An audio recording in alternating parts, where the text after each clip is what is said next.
ओम या श्री स्वयं सुकृतिनां भवने स्वलक्ष्मी पापात्मनां कृतिदियां हृदये सुबुद्धि श्रद्धा सदां कुलजना प्रभव लज्जा तां त्वां नतास्म परिपालय देवी विश्वं सर्वमंगल मांगल्ये शिवे सर्वार्थ साधिके शरण्ये त्र्यंबके गौरी नारायणी नमोस्तुते। नमस्कार, स्वागत है आपका आचार्य वाणी में। मैं आचार्य डॉक्टर विक्रमादित्य आपके साथ हूं और आज का विषय हमारा है वृषभ राशि वालों के लिए दिसंबर का आरंभ काल। वृषभ राशि वालों, आपकी राशि के दृष्टिकोण से देखें तो समय के दृष्टिकोण से कई ग्रहों का परिवर्तन का योग बन रहा है। शुक्र महाराज आपकी राशि के स्वामी भाग्य में जाने वाले हैं और भाग्य जगाने के योग बनाने वाले हैं। वो मंगल के साथ जिस प्रकार का योग बनाएंगे, समसप्तक योग, ये आपके लिए बहुत बहुत महत्वपूर्ण है। मंगल को केवल यदि आपने ताकत दे दी, समझ लीजिए इन दिनों मंगल का समसप्तक योग शुक्र के साथ, वैसे तो संसार के दृष्टिकोण से कहा जाता है कि ये विप्लव उत्पन्न करता है, ये कहीं ना कहीं अंतर विवाद उत्पन्न करता है। और विश्व के दृष्टिकोण से यदि हम देखें तो इस वक्त बड़ी अजीब सी स्थिति है। मार्गशीर्ष का महीना, 5 शनिवार, मार्गशीर्ष के महीने में ही विशेष तौर पर जो परिवर्तन का योग बन रहा है, ये तनाव उत्पन्न कर सकता है। अभी देखिए, अभी अमेरिका में सत्ता परिवर्तन हुआ और विश्व को लगा कि कहीं ना कहीं शांति होगी, लेकिन शांति कभी नहीं स्थापित होती कहीं भी। जीवन में यदि आगे बढ़ना है तो विशेषतः पर ध्यान रखें, जैसा माहौल है वैसा ही रहेगा, उस पर आपको अपना कदम रखना पड़ेगा, तब जाकर आप विजय के योग बना सकते हैं। इस वक्त सूर्य और बृहस्पति का समसप्तक योग बना हुआ है, शनि मंगल का षडाष्टक योग बना हुआ है, मंगल और बृहस्पति का समसप्तक योग बना हुआ है। ये कहीं ना कहीं सब विप्लवकारी हैं। बुध आने समय में दिसंबर के मध्यकाल में उदय होने वाले हैं और ये भयंकर उत्पात मचाएंगे। कई लोगों ने तो भविष्यवाणी भी कर दी है कि विप्लवकारी योग बन सकते हैं और ग्रह नक्षत्र के दृष्टिकोण से उसके सूतक पातक बनते रहेंगे। ये साफ साफ दिखाई देते हैं ग्रह नक्षत्रों के दृष्टिकोण से। और प्राकृतिक आपदाओं का योग भी इस शुक्र में जो ये मंगल के साथ समसप्तक योग बना है, इसके कारण से हो सकता है। कहीं ना कहीं ध्यान रखते हुए कार्य करना चाहिए। लेकिन आपकी राशि के दृष्टिकोण से हमें पॉजिटिव इफेक्ट ज़्यादा दिखाई देता है वृषभ राशि वालों। तो आपको समझना है कि आपको इस समय का लाभ कैसे लेना है। तो ये आपने समय की चाल को समझ लिया तो हमें लगता है आप बहुत लाभ ले सकते हैं। इन दिनों एक बहुत महत्वपूर्ण योग बनने वाला है, इसके बारे में हम आपको बताएंगे। महालक्ष्मी का संकल्प, महालक्ष्मी को प्राप्ति का विचार हर एक के मन में होता है कि महालक्ष्मी कब कृपा करेंगी। लेकिन जब चली जाती हैं घर से, महालक्ष्मी चंचला है, चली जाती हैं तो बहुत कष्ट देती हैं। एक बार इंद्र के जीवन में भी घटना घटी। भगवती जब चली गई महालक्ष्मी तो इंद्र श्री विहीन हो गए। शास्त्र में कथा आती है, हमारा इतिहास है ये, पौराणिक मत के अनुसार से। हम उसके बारे में बताएंगे आपको। इन दिनों खास योग बनने वाला है, जो इंद्र ने उपाय किया वो आप भी कर सकते हैं, वो भी हम आपको बताएंगे कैसे करना है। आपकी राशि के दृष्टिकोण से बहुत महत्वपूर्ण है। बृहस्पति महाराज आपके लिए बहुत सुंदर होकर बैठ गए हैं। शनि आपके लिए बहुत सुंदर तरह से योग बना के बैठे हैं, आपके लिए योग कारक हैं। अब तो वक्री से मार्गी भी हो गए हैं। तो आप समझ लें कैसे कैसे आपको लाभ लेना है इन समस्त ग्रह योगों का। तो आप सिलसिलेवार तरीके से समझें क्या है ग्रहों को। 1 दिसंबर की बात करते हैं, रविवार का अवसर, अमावस्या तिथि है और इस दिन ग्रह नक्षत्रों के दृष्टिकोण से देखें तो चंद्रमा आपके सप्तम भाव में विराजमान होकर बृहस्पति के सम्मुख है। इसको बोला जाता है राजयोग, गजकेसरी योग गोचर में बना हुआ है। इससे सुंदर योग कोई होता नहीं है। जिसकी कुंडली में होता है वो कहीं ना कहीं बहुत बढ़िया अपने परिवार में बहुत उत्कृष्ट स्थान प्राप्त कर लेता है। गोचर में ये योग बना हुआ है आपके लिए, तो ये सीधा सीधा दिखा रहा है कहीं ना कहीं लाभ के योग है। हिम्मत करिए, विवाद में ना फंसे। इन दिनों मंगल आपको पुरुषार्थ नहीं करने दे रहा है, इसी कारण से अभाव है। पुरुषार्थ सही दिशा में कर लिया, आलस को त्याग दिया तो बहुत सुंदर रहेगा योग। ये 2 दिन के लिए आपके लिए बहुत सुंदर स्थिति। अमावस्या है, ध्यान रखें। इन दिनों आपके लिए खास तौर पर ध्यान रखना चाहिए, अमावस्या के दिन अवश्य अपने पितरों के निमित्त, यदि आपके पितृ बार बार आपके सपने में आ रहे हैं, यदि आपके जीवन में कोई ऐसा कष्ट चल रहा है कि बार बार मनोमस्तिष्क में विचार उनका आता रहता है, तो समझ लीजिए हर रविवार, हर अमावस्या के दिन अवश्य अपने पितरों के निमित्त तर्पण, ब्राह्मण भोजन, गौग्रास और हो सके तो गायत्री का जप करते हुए, पितृ गायत्री का जप करते हुए उनके लिए तर्पण कर दिया करें। और विशेष तौर पर गायत्री की आत्मशांति, उनकी आत्मशांति के लिए गायत्री का यज्ञ भी करना आपके लिए कल्याणकारी रहेगा। अब हम बात कर लेते हैं 2 तारीख की। 2 तारीख सोमवार का अवसर है। उस दिन शुक्ल पक्ष मार्गशीर्ष का आरंभ हो रहा है, प्रतिपदा तिथि है और ग्रह नक्षत्रों के योग के दृष्टिकोण से आपकी राशि में दिन तो आपके लिए बहुत अच्छा दिखाई देता है, लेकिन जैसे जैसे दिन ढलेगा धीरे धीरे मनोविचार के अंदर थोड़ा सा डंपनेस आने के योग बन सकते हैं। बंधन, दिमाग थोड़ा बंधन, भारी भारी, जो सोचा है उतना लाभ नहीं मिल पाया तो फिर आप थोड़े से डिप्रेस हो सकते हैं, ऐसा योग भी बनता है।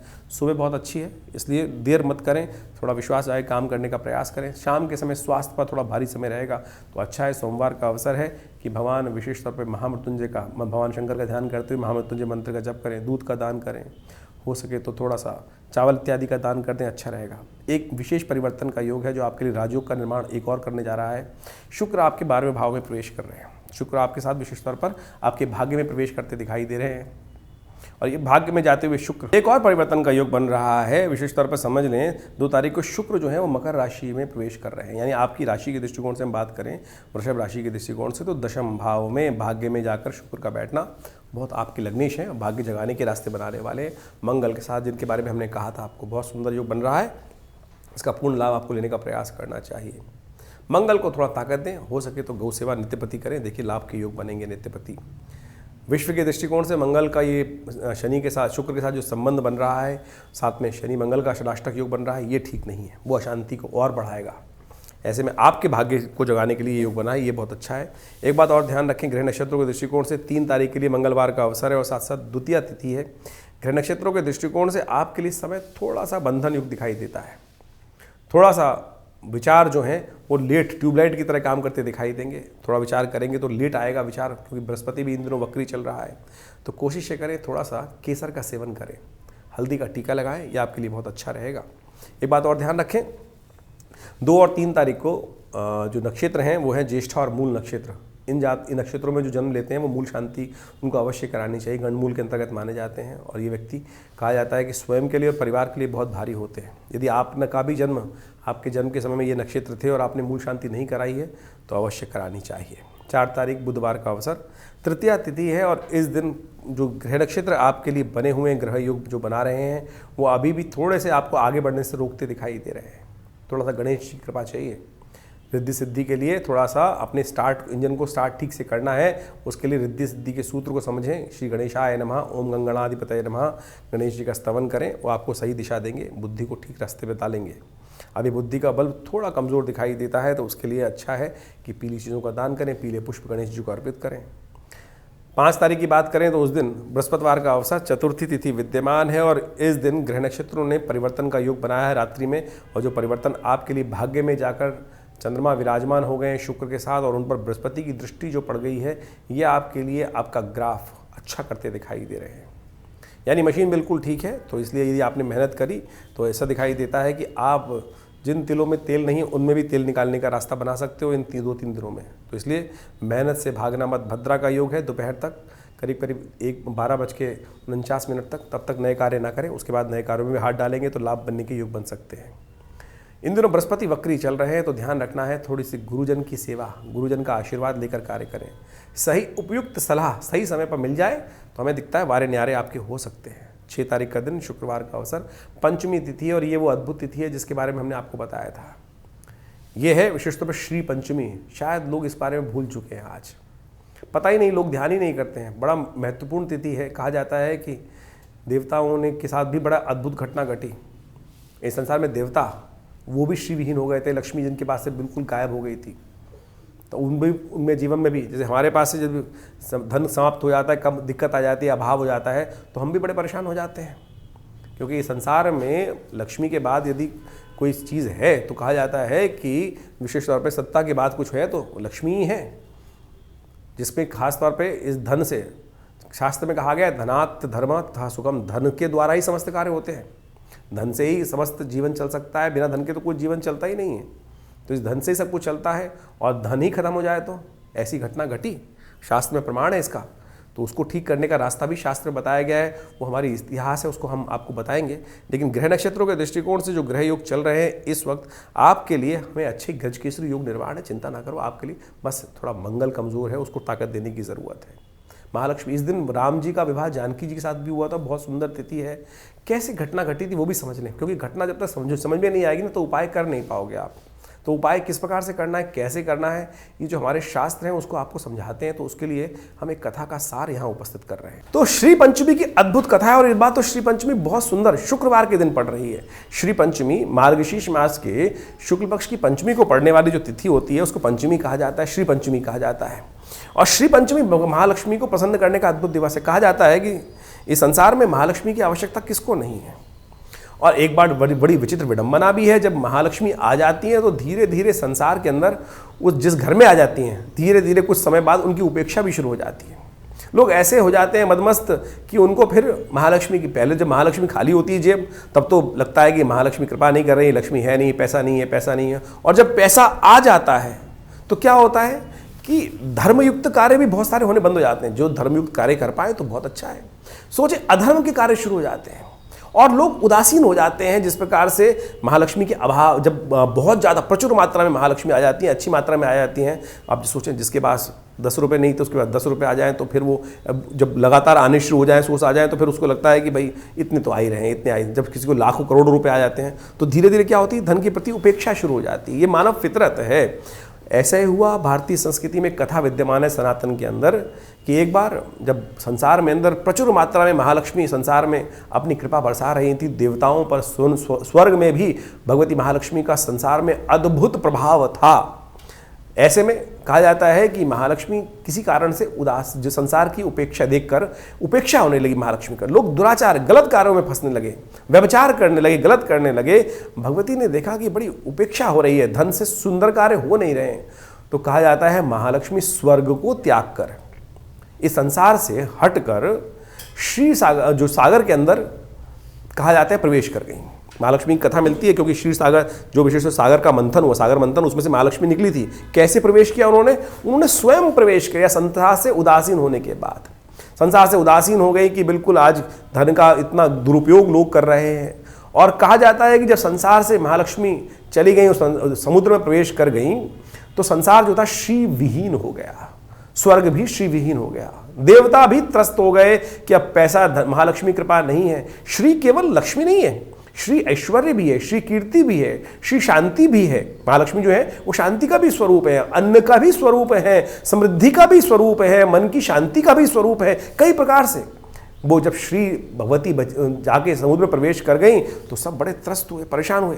कहा जाता है कि ऐसे समय में विशेष तौर पर देवगुरु बृहस्पति जी ने वहाँ इंद्र को कहा कि आप महालक्ष्मी की आराधना करें। कहा जाता है कि इस तिथि से जो मार्गशीर्ष मास के शुक्ल पक्ष की पंचमी से श्री पंचमी के दिवस से संकल्पबद्ध होकर उन्होंने भगवती का सुंदर आराधना करने का कार्य आरंभ किया। और भगवती के सुंदर आराधना के लिए उनके महालक्ष्मी के जो मंत्र हैं शास्त्र में जो अद्भुत रूप से विद्यमान है। एक मंत्र आपको बताता हूँ जो देवताओं के द्वारा ही कहा गया है, उनकी स्तुति के अंदर जो देवी सूक्त के अंदर पाठ आता है, या देवी सर्वभूतेषु लक्ष्मी रूपेण संस्था नमस्तस्यै नमस्तस्यै नमस्तस्यै नमो नमः। ये महालक्ष्मी का जो मंत्र है ये देवताओं ने कहा है। देवी विशेष तौर पर दुर्गा सप्तशती यदि आप पढ़ेंगे तो उसके अंदर पंचम अध्याय में देवताओं के द्वारा जब भगवती की स्तुति की गई है तो उसके अंदर ये मंत्र आया है, या देवी सर्वभूतेषु लक्ष्मी रूपेण संस्थिता नमस्तस्यै नमस्तस्यै नमस्तस्यै नमो नमः। और जब देवताओं ने, महाराज इंद्र ने स्वयं प्रार्थना करी तो कहा जाता है कि वसंत पंचमी के दिन भी श्री पंचमी पड़ती है। उस दिन महालक्ष्मी की कृपा का सुंदर योग बना और उस दिन कई शास्त्रों में ऐसा भी विद्यमान है कि जयंती के रूप में भी श्री पंचमी, लोग वसंत पंचमी को केवल सरस्वती पूजा करके ही निपटा लेते हैं, श्री पंचमी भी है उस दिन। और शास्त्र के अंदर कई कथाओं में विद्यमान है कि महालक्ष्मी का प्राकट्य समुद्र मंथन से जब हुआ वर्षों बाद, तब उसी दिन भगवती ने इस संसार में पुनः आकर महालक्ष्मी का जो सुख था लोगों को प्राप्त होना योग बना। इंद्र भी उसी यज्ञ के प्रताप से, उसी मंत्र के प्रताप से। हमने देखा कि ऐसे में महालक्ष्मी को प्रसन्न करने के लिए ये मंत्र तो हमने बताया, तो आप अवश्य करने का प्रयास करें। भगवती का एक मंत्र है, सर्वा बाधा विनिर्मुक्तो धनधान्य सुधान्विता मनुष्यो मत प्रसादेन भविष्यति न संशय। ये दुर्गा सप्तशती का स्वयं मंत्र है। भगवती स्वयं कह रही है इसके अंदर कि इस मंत्र का जो जप करते हैं, जो मेरा आराधना करते हैं, उनके जीवन में सुख समृद्धि संतान सब प्रकार के धन धान्य का ऐश्वर्य का प्राप्ति निश्चित हो जाती है, इसमें कोई संशय नहीं है। ये स्वयं भगवती के 12वें अध्याय में मुख से कहा गया मंत्र है। हमने ऐसा देखा कि विभिन्न प्रकार की समस्याओं को दूर करने के लिए श्री सूक्त के मंत्र हैं।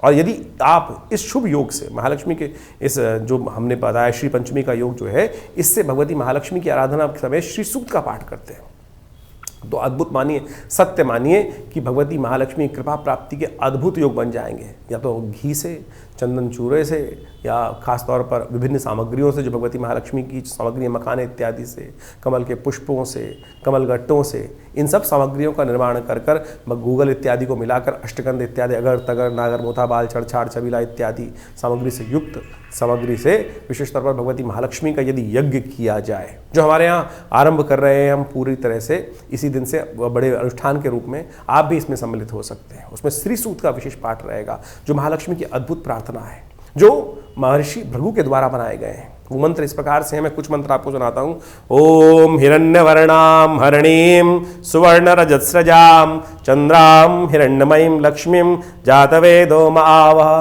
ताम आवह जातवेदो लक्ष्मी मनभगामिनीं यस्यां हिरण्यं विन्देयं गामश्वं पुरुषानहम् अश्वपूर्वां रतमध्याम् अस्तिनाद प्रमोदनीं शं देवीं उपवै श्रीमादेवी युगदाम। ये अद्भुत मंत्र है। महालक्ष्मी के 16 मंत्रों में से 3 मंत्र मैंने आपके समक्ष यहाँ उपस्थित किए हमने। तो आप यदि इन मंत्रों का नित्य प्रति स्तवन करते हुए यदि यज्ञ भगवती का इस दिन से आरंभ करेंगे, सुंदर षोडशोपचार पूजन करेंगे, तो कहा जाता है महालक्ष्मी कृपा अद्भुत होती है। देवराज इंद्र ने स्वयं करी, शास्त्र प्रमाणित है इसका। तो इसमें तो हमारे देवता भी, ये नहीं है कि देवता कि हमेशा एक ही चीज़ में चलेंगे, यदि वो गलत करेंगे तो वो भी कष्ट में फंसे हैं और उनसे उनके निवृत्ति के मार्ग भी जिस प्रकार से बने हैं, तो हम भी मनुष्य हैं, उनका अनुसरण करते हैं। तो जीवन में कष्ट है तो उस निवृत्ति का रास्ता ये बताया गया है शास्त्र में। यदि आप इस दिन से आरंभ कर लगातार बसंत पंचमी तक ये पाठ करें, तो हमने ऐसा देखा जिसने किया उस पर कृपा, विश्वास रखने की आवश्यकता है। विवेकानंद योगाश्रम में भी इसके ऊपर बड़ा अनुष्ठान किया जा रहा है। आप भी इसमें सम्मिलित हो सकते हैं और समय समय पर उस के बारे में डिटेल जानने के लिए फ़ोन पर संपर्क साध सकते हैं। तो वृषभ राशि वालों, आपने इसका सार को समझा और समझे, इतने सुंदर तिथि और ऐसे में यदि नित्यपति से लेकर बसंत पंचमी तक आप महालक्ष्मी का स्तवन करोगे, तो जैसे इंद्र के जीवन में कृपा हुई, भगवती का पुनः पदार्पण हुआ, तो आपको भी लाभ मिल सकता है। शायद बहुत सारे लोगों ने कथा सुनी भी होगी और इसके कई रूप शास्त्र में विद्यमान है और कई लोग अनेक रूप से इस कथा को समझाते हैं। लेकिन सार ये है कि विश्वास जगाएं और आपका मंगल जो कमज़ोर चल रहा है उसको लगातार ताकत देने के लिए आपको हिम्मत जगाने की ज़रूरत है। तो आपके लिए सब अच्छा हो सकता है। 7 तारीख शनिवार का अवसर और साथ साथ षष्ठी तिथि विद्यमान है और इस दिन स्कंद षष्ठी का योग बन रहा है। और खासतौर पर ग्रह नक्षत्रों के दृष्टिकोण से देखा जाए तो आप जितनी मेहनत करोगे उतने लाभ लेने की देने की गारंटी ग्रह दे रहे हैं आपको। जितना काम करोगे, 10 कदम चलोगे तो 10 आपको लाभ प्राप्ति के योग बन जाएंगे, 2 चलोगे तो 2 मिलेंगे। ऐसे ग्रह नक्षत्र योग बन रहे हैं। मंगल इस दिन वक्री होने जा रहे हैं। तो वृषभ राशि वालों, समझो कि आपकी राशि के दृष्टिकोण से मंगल का वक्री होना आपके लिए थोड़ा सा कष्टकारी हो सकता है। ध्यान रखना चाहिए आपको।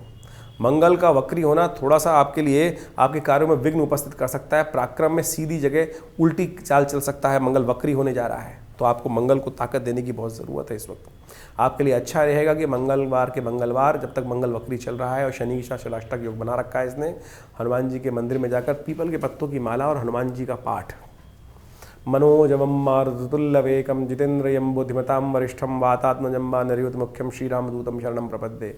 ओम हंग हनुमतये नमः। इनमें से कोई भी मंत्र आप अवश्य जप करने का प्रयास करें। मंगल को ताकत रहेगी, नहीं तो आने वाले 3-4 महीनों में मंगल और शनि का षष्टक योग कष्ट दे सकता है। ये मंगल का वक्री होना थोड़ा आप पर भारी पड़ सकता है। पुरुषार्थ की जगह आलसी बना सकता है। आपको ध्यान रखने की ज़रूरत है। खासतौर पर ये ध्यान रख के कार्य करोगे तो अच्छा रहेगा, नहीं तो ये मंगल थोड़ा सा कष्ट देने की योग बनाएगा। और साथ कर ले 8 तारीख का दिन रविवार का अवसर, सप्तमी तिथि विद्यमान है और गृह नक्षत्रों के दृष्टिकोण से सूर्य इन दिनों आपके जीवन में थोड़ा उत्पात मचा रखे हैं, अननेसेसरीनेस, एग्रेसिवनेस दे रहे हैं। और ये वो तिथि है कि जिस दिन आप यदि उपाय कर लो, सप्तमी और रविवार का योग पड़ गया है, मित्र सप्तमी जिसे कहा जाता है। और ये मित्र सप्तमी जो है कई प्रकार से कष्टों को निवारण करने की योग देती है। ऐसे में खासतौर पर इसका एक उपाय शास्त्र में वर्णित है। इसको कहा जाता है त्रितय सप्तमी। त्रितय सप्तमी के दिन कहा जाता है कि थोड़े से अष्टगंध को लेकर, यानी सुगंधी पदार्थ को लेकर उनको उसके द्वारा भगवान को सूर्य को अर्घ दिया जाए, गायत्री का जप किया जाए, तो बहुत सारे अभाव, सूर्य का नेगेटिव प्रभाव जीवन से दूर हो जाता है। ये शास्त्र में वर्णित है। हेमाद्रि इत्यादि पुस्तकों में इसका वर्णन शास्त्र में मिलता है। तो अवश्य इस दिन सूर्य नारायण का इस प्रकार से पूजन करने से कई प्रकार के कष्टों को दूर करने के। सूर्य इन दिनों नेगेटिव है आपके खास तौर पे, नेगेटिव इसलिए क्योंकि सप्तम भाव में बैठे हैं और वो अननेसेसरी का आपको एग्रेसिवनेस, गुस्सा, जल्दबाजी जीवन में उत्पन्न कर रहे हैं। तो उसको ठीक करने के लिए रास्ता हमने आपको बताया, अवश्य करें। हमने भी विवेकानंद योगाश्रम में हर रविवार के दिन बड़ा यज्ञ करते ही आश्रम पे, आप भी उसमें भाग ले सकते हैं। और उस यज्ञ में हम किसी से कोई पैसे नहीं लेते। बहुत सारे लोग भ्रांति में डाल देते हैं कि आश्रम में यज्ञ में है, हम अपने आश्रम की तरफ से व्यवस्था रहती है। आप आश्रम में सहयोग करना चाहें कोई दिक्कत नहीं है। कई बार लोग टीवी पर बहुत सारी बातें जो हमारे कार्यक्रम में आते हैं, बहुत सारे लोग इस प्रकार से व्हाट्सअप जो मैसेजेस हैं डाल देते हैं कि आश्रम की पब्लिसिटी ज़्यादा है। आश्रम शुभ कार्य कर रहा है, उसमें प्रेरित कर रहा है आपको, तो उसमें आप आना चाहें तो आ सकते हैं भाग्य को जगाने के लिए। यज्ञ में भाग लेंगे, शास्त्र कहता है यज्ञ वही श्रेष्ठतम कर्म। तो आप सुंदर तरीके से इस यज्ञ में भाग लें। नवग्रह शांति महायज्ञ है, दिल्ली में यदि है तो अवश्य इस संस्थान में आकर आप उस यज्ञ में भाग ले सकते हैं। इस बारे में बताने में कोई गलती नहीं है। वैसे तो शास्त्र कहता है अनाहुतो अध्वर प्रजेत, कि यज्ञ में तो बिना बुलाए भी जाना चाहिए। हम तो आपको साथ निमंत्रण भी दे रहे हैं। आज बड़ी विचित्र विडंबना ये है कि भारतीय संस्कृति यज्ञ प्रधान संस्कृति है और हमारे संस्कारों में से यज्ञ विहीन हो गए हम लोग। यज्ञ बहुत कम होते हैं और यज्ञ जाते हैं लोग, उनमें हज़ारों लोगों को पैसे खर्च करने पड़ते हैं, यजमान बनना पड़ता है। हमारे आश्रम पर नित्य प्रति 8 घंटे यज्ञ होता है और हम उसमें कोई पैसा किसी से नहीं लेते हैं। तो आप सादर आमंत्रित हैं इस यज्ञ में। रविवार वाले होने वाले नवग्रह शांति महायज्ञ में सुंदर योग है, इसका लाभ आप लें तो कल्याण होगा। 9 तारीख का दिन ग्रह नक्षत्रों के दृष्टिकोण से अष्टमी नवमी का योग, नवमी क्षय हो रही है इस दिन और ग्रह परिवर्तन की तरफ जा रहे हैं और आपके लिए राहु के साथ युक्त चंद्रमा बहुत सुंदर योग बना रहा है। आपके जिन रास्तों में नहीं दिख रहा है लाभ, आपको वहाँ से भी आपके लिए लाभ मिलने का रास्ता बन सकता है। नंदनी नवमी है, गौ माता का पूजन करें, आशीर्वाद लें, देखिए कल्याण का रास्ता बनेगा। 10 तारीख मंगलवार का अवसर, दशमी तिथि है और सर्वार्थ सिद्ध योग का भी निर्माण है जो करीब करीब दोपहर को 1:30 बजे तक रहेगा। नए कार्यों का आरंभ करने से उसमें सफलता प्राप्ति के योग साफ साफ बनते दिखाई दे रहे हैं। गृह नक्षत्रों के दृष्टिकोण से थोड़ा सा हिम्मत जगा के काम करेंगे तो बहुत अच्छा रहेगा आपके लिए। तो इस प्रकार से आपने ग्रहों का योगा योग किस प्रकार से आपकी कुंडली में बन रहा है, आपकी राशि के अनुसार से बन रहा है, वो आपने समझने का प्रयास किया। दिन पर दिन ग्रहों की परिस्थिति जो बदलती है, ग्रहों की स्थिति जो बदलती है, नक्षत्रों पे उनका योगा योग जिस प्रकार का बनता है और साथ साथ आपस में ग्रहों का परस्पर योग जो बनता है, उसके कारण से, उसके अनुसार से हमारे जीवन में उसका प्रभाव उत्पन्न होता है। इस दौरान दिसंबर के आरंभ काल के अंदर जिस प्रकार का ग्रह योग बन रहा है, दो प्रकार के समसप्तक योग बन रहे हैं। सूर्य और बृहस्पति आपस में एक दूसरे के समक्ष समसप्तक योग बना रहे हैं। साथ साथ बीच में जब शुक्र परिवर्तित हुए तो मंगल और शुक्र का भी समसप्तक योग बनकर तैयार हो गया। ये कहीं ना कहीं संसार में उठापटक करने के योग बनाता है। कहा जाता है कि मंगल और शुक्र जब आपस में किसी न किसी प्रकार का संबंध बनाएं या समसप्तक हो जाएं एक दूसरे से, तो कई प्रकार के विध्वंस भी संसार में उत्पन्न होने के योग बन जाते हैं। भूकंप इत्यादि, प्राकृतिक आपदाएं इत्यादि भी बनने के योग बन जाते हैं। और साथ साथ युद्ध की स्थिति आप देख ही रहे हैं किस प्रकार से भयावह स्थिति में आगे बढ़ती चली जा रही है। यदि ग्रहों की ओवरऑल दृष्टि को देखते हुए हम समझने का प्रयास करें तो 12 दिसंबर के आसपास बुध भी जो विशेष तौर पर है वो उदय होने के योग बना रहे हैं और इसके कारण से विश्व में कई प्रकार के और उत्पात भी आरंभ होते दिखाई दे रहे हैं। देखिए इस प्रकार से, और मार्गशीर्ष का महीना चल रहा है। मार्गशीर्ष के महीने 5 शनिवार का योग भी बन गया जो विश्व में तनाव को ही उत्पन्न करने के योग देता है। विश्व में विश्व युद्ध के हालात कहीं ना कहीं बनते दिखाई दे रहे हैं। बहुत सारी गणनाओं के अनुसार से कई लोगों ने प्रेडिक्शन भी किया है कि दिसंबर के मध्यकाल के आगे जाकर विश्व में जिस प्रकार की मंगल शनि का टकराव, देखिए ग्रहों को योगा योग समझना चाहिए। ये कहीं ना कहीं आतंकवाद को बढ़ाता है, कहीं ना कहीं आपस के अंतर्द्वंद को उत्पन्न करने की स्थिति को उत्पन्न करता है। साथ साथ मार्केट के रुख को भी हमें समझने का प्रयास करना चाहिए। अभी हमने कुछ दिन पहले प्रेडिक्शन किया था कि जब ग्रहों की स्थिति बदलेगी तो मार्केट का रुख कहीं ना कहीं गिर सकता है और अभी हमने देखने को भी मिला। तो ऐसा ही योग अभी आने वाले समय में ग्रह योग का बनता दिखाई दे रहा है। तो आपकी राशि के अनुसार से आपको समझना चाहिए। देखिए राशि के विश्व के दृष्टिकोण से हम समझाते हैं, राशि के दृष्टिकोण से आपको दिखाने का प्रयास करते हैं तो 12 भाग में बांट देते हैं। लेकिन अच्छा यह है कि पूरी तरह से ग्रहों को विवेचना के साथ समझने का प्रयास किया जाए और ग्रह दृष्टिकोण से बहुत सारे अद्भुत योग भी बनते रहते हैं। ऐसा नहीं है कि विश्व में जब ग्रह स्थिति खराब चल रही हो तो सबका ही नुकसान होगा या सबका ही कहीं ना कहीं लाभ की अच्छे योग बनेंगे, सबके लाभ के योग बन जाएंगे। वो सारी परिस्थिति बनती है व्यक्ति कहाँ कौन से कर्म किस प्रकार से करके आया है। अवश्य में वो भोक्तव्यम कृतम कर्म शुभाशुभम जो शास्त्र में सूत्र समझाया गया है उसको हमें समझना चाहिए। इस दौरान कई प्रकार के सुंदर योग बनते हैं और उन सबको लाभ लेने के लिए हमें पुण्यों को बढ़ाने का प्रयास करना चाहिए। जितने बढ़िया हमारे जीवन में पुण्य होंगे ना, उतने ज़्यादा जीवन में आगे बढ़ने के योग बन जाएंगे। और कष्ट का समय आएगा तो वो पुण्य कहीं ना कहीं हमारी रक्षा करने, कहीं पुरानी कहावत है, दिया लिया काम आ जाता है, पुण्य किया हुआ कहीं ना कहीं काम आ जाता है। जब विकट स्थिति उत्पन्न होती है तो बहुत सारे लोग कष्ट में फंस जाते हैं, लेकिन कुछ लोग उनसे बाहर निकल के आ जाते हैं। कारण है केवल पुण्य। इसलिए यथासंभव जितना हो सके हमें अपने भी मनोमस्तिष्क से शुभ की तरफ, पुण्य कार्य कर्म की तरफ अपने आप को लगाने का प्रयास करना चाहिए। अब एक बात समझें, आपकी जीवन में कैसे समझें कि पुण्य है। एक आप कोई ऐसा टैंक तो है नहीं जैसे गाड़ी के अंदर मीटर लगा होता है कि फ्यूल कितना है आपकी गाड़ी के अंदर। तो यदि हम जीवन में कैसे समझें कि हमारे पुण्य बढ़ रहे हैं या कष्ट या कहीं ना कहीं पुण्यों का अकाउंट कम हो रहा है। जब जीवन में जो आनंद है, सुख है, वो कहीं ना कहीं कम होने लगे, तब समझ लेना चाहिए कि कहीं ना कहीं पुण्यों का अकाउंट कम होता चला जा रहा है। देखिए, पुण्य बढ़ते भी बहुत तेज हैं और घटते भी बहुत जल्दी से हैं।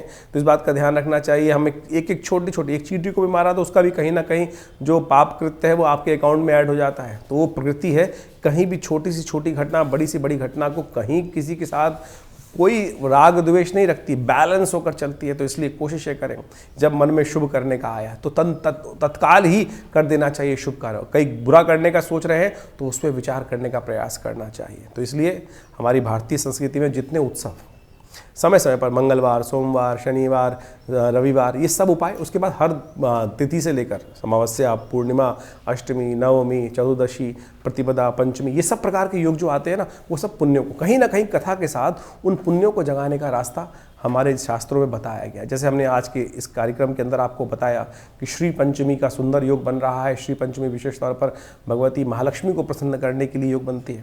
कहा जाता है कि देवताओं की, जैसे कथा आपने सुनी कि देवताओं के जीवन में भी कष्ट आ गया, भगवती महालक्ष्मी उनको त्याग कर समुद्र में प्रवेश कर गई। और जब मार्गशीर्ष के महीने में देवताओं ने देखा कि हम श्री विहीन हो चुके हैं, तब देवता इंद्र ने स्वयं भगवती महालक्ष्मी का यज्ञ किया, व्रत किया। और मार्गशीर्ष से आरंभ होकर जब तक वो बसंत पंचमी तक यज्ञ चल के, भगवती बसंत पंचमी के दिन भगवती का सुंदर जिस प्रकार से उनका लाभ मिला, जीवन में कष्ट दूर होने के योग बने। तो ऐसा कहा जाता है कि अवश्य कहीं भी जो कर्म है, कर्म प्रधान विश्व रचि राखा।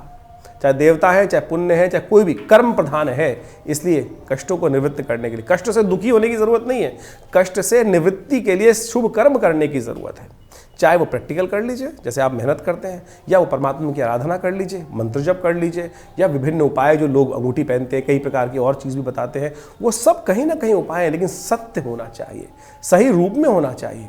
अब हमको समझ में ये नहीं आता है संसार की विचित्र विडंबना के अंदर सही मार्ग कौन सा है। आप किसी डॉक्टर के पास गए और डॉक्टर ने जाके दवाई लिखी, डॉक्टर ने तो एनालाइज करके बता दिया कि डॉक्टर दवाई ले लो। अब आप केमिस्ट के पास गए उस दवाई लेने के लिए, उसने वो नकली दवाई दे दी।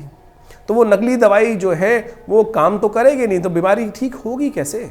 तो यही समस्या है। अगर आप नग पहन लेते हैं और नग पता नहीं सत्य है कि नहीं है, तो इसलिए हम कोशिश करते हैं कि आप स्वयं मंत्र जप करके छोटे छोटे उपाय, जो हम इस कार्यक्रम के माध्यम से, वैदिक ज्योतिष क्या है इसको समझना पड़ेगा।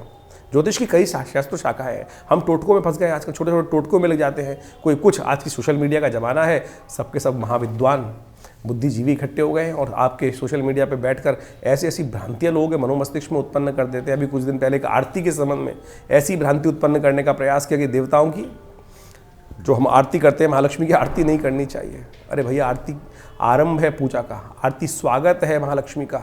आरती विशेष तौर पर शास्त्र के अंदर जो षोडशोपचार, पंचोपचार, अनेक प्रकार की पूजाएं हैं, उसके अंदर एक अभिन्न अंग है। लेकिन तथाकथित तौर पर कुछ लोग ऐसी भ्रांति उत्पन्न करने का प्रयास करते हैं और बेचारे सीधे साधे जनता जो है वो भ्रमित हो जाती है। तो हम आपको तमाम चीज़ों को सही रूप से बताने का प्रयास कर रहे हैं। हम बता रहे थे ना कि जो पत्थर पहनने का एक उपाय शुरू हो गया लोगों ने। दुनिया में इतने पत्थर बिके जा रहे हैं, इतने पत्थर बिके जा रहे हैं, इतने पत्थर तो निकलते भी नहीं होंगे। कभी किसी खान से कभी आपने देखा है कि बोरिया ट्रंक भर भर के पत्थर निकल रहे हैं? अरे विरले पत्थर निकलते हैं, और विरले पत्थरों की कीमत जो होती है वो अरबों लाखों रुपए से ऊपर होती है।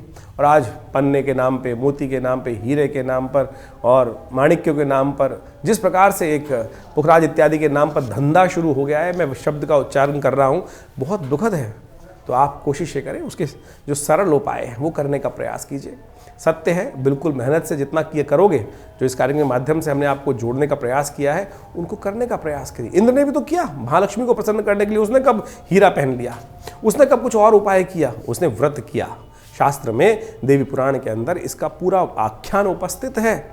मार्गशीर्ष महीने के पंचमी, शुक्ल पक्ष की पंचमी के दिन से इंद्र ने भगवश्री पंचमी के दिन भगवती महालक्ष्मी को प्रसन्न करने के लिए व्रत किया, श्री सूक्त का पाठ किया। वो जो है वो अद्भुत है, सत्य माने, और वो समस्त मनोग्रोथों को सिद्ध करने वाला है। हमारे आश्रम पर भी ये कार्यक्रम नित्य प्रति चलते ही है। महालक्ष्मी का यज्ञ भी नित्य प्रति चलता है, आप भी उसमें सम्मिलित हो सकते हैं। हर रविवार को विशेष कार्यक्रम की व्यवस्था रहती है, जो यज्ञ आदि इत्यादि होते हैं उसमें आप स्वयं सम्मिलित हो सकते हैं। और ये जो महालक्ष्मी का यज्ञ है ये अभी श्री पंचमी से लेकर बसंत पंचमी तक चलेगा। ऐसे में जिन जिन को भगवती महालक्ष्मी कृपा चाहिए वो नोट कर लीजिए। साल में कुछ दिन के लिए मुहूर्त बनता है ये, तो इस श्री पंचमी से, मार्गशीर्ष शुक्ल पक्ष की पंचमी से लेकर बसंत पंचमी तक नित्य प्रति श्री सूक्त का पाठ करना शुरू कर दीजिए। देखिएगा विदिन कुछ ही दिनों में आप देखेंगे महालक्ष्मी की कृपा से समस्त कष्टों का निवारण करने के बाद रास्ते बने हैं। तो आप इन तमाम उपायों को जो शास्त्र में वर्णित है सही रूप से करने का प्रयास कीजिए। देखिए मनोकामना सिद्धि के योग बनेंगे। हमारे विवेकानंद योगाश्रम में इस प्रकार का बहुत अद्भुत प्रकार से हजारों लोगों पर शोध करके, स्वयं के ऊपर शोध करके हमने समस्त उपाय जो शास्त्र में वर्णित हैं वो देखे।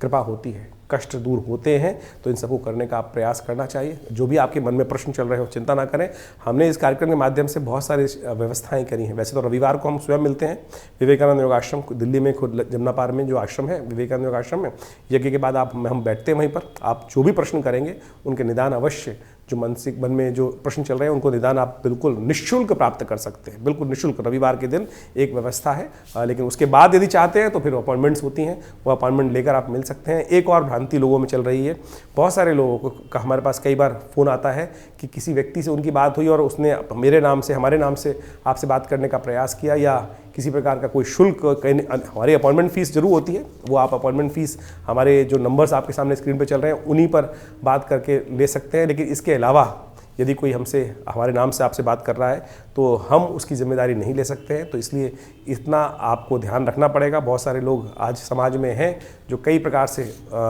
फ्रॉड करने का प्रयास कर रहे हैं। हम आपको अवगत कराने का इस चैनल के, अपने चैनल के माध्यम से आपको समक्ष रख रहे हैं। दिल्ली में विवेकानंद योगाश्रम हमारा एक ही आश्रम है दिल्ली में, या फिर तो इसलिए इसके अलावा भारत में कोई हमारा आश्रम नहीं है।